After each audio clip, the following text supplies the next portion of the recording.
India has charged basically more tariffs than almost any other country.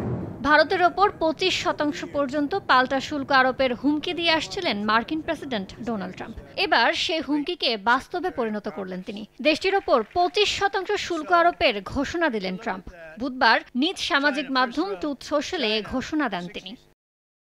Trump বলেন, যদিও ভারত যুক্তরাষ্ট্রের বন্ধু, তবে বছরের পর বছর ধরে তাদের সঙ্গে বাণিজ্য ঘাটতি রয়েছে, কারণ তাদের শুল্ক অনেক বেশি, বিশ্বের সর্বোচ্চ।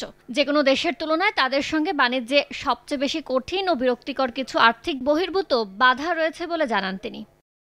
রাশিয়া থেকে জ্বালানি ও সামরিক সরঞ্জাম কেনার জন্য মাশুল দিতে হচ্ছে ভারতকে, এমনটাই জানিয়েছেন ট্রাম্প। পাশাপাশি 1 আগস্ট থেকে ভারতকে জরিমানাও দিতে হবে বলে জানান তিনি। তবে কিসের জন্য এই জরিমানা বা এর পরিমাণ কি তা নিয়ে বিস্তারিত জানাননি। মার্কিন বাণিজ্য বিভাগের তথ্য অনুযায়ী গত বছর যুক্তরাষ্ট্র ভারত থেকে প্রায় $87 বিলিয়ন পণ্য আমদানি করেছে। বিপরীতে ভারত যুক্তরাষ্ট্র থেকে আমদানি করেছে $42 বিলিয়ন পণ্য।